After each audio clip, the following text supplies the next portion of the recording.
Hi everyone, it's Ken. So continuing on with the Major Arcana cards.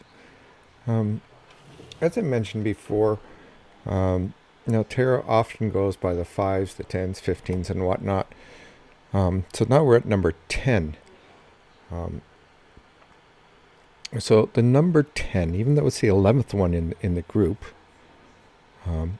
number 10 pretty much signifies the end of this process, or this end of this part of your life, and moving on to a new part of your life. It's kind of like saying, hey, as a teenager, you just graduated from high school, and now you're phasing into a new part of your life.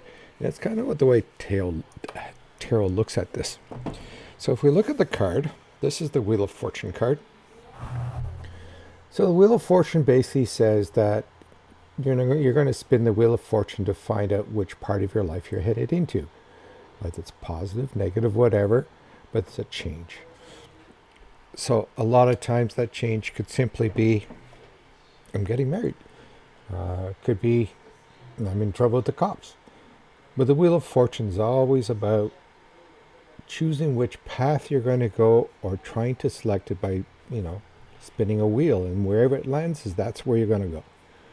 And some people have lives like that, right? They just sit there and go, oh, well, wherever the wind takes me. They're spinning the wheel and saying, yeah, well, okay, here's where I go.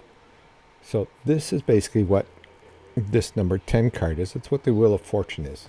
So, before, up to number 9, it was meeting new things, learning new things, meeting new people, getting your up to your teenage level, where everything is kind of done for you and everything's kind of merged in for you. So you're at this point in time, you turn into an adult, you have a wife or whatever, and now you come to the end of that cycle, and you say, okay, everything is settled for me now. At the 10, and the 10 is just saying, excuse me, prepare for a change. 10 in tarot often makes, well, this is the end of this phase, now expect to begin perhaps some negativity, some decision making. And again, really depends on the minor arcanas and which type of cards you have when you hit the number 10. So the way I see it is, when you hit the number 10 and this is what's happening to you, the number 1 is kind of like starting over. At the beginning of these cards, you'll notice that the first card was 0. Because in the other tarot cards, we don't have 0. We go from 10 to 1.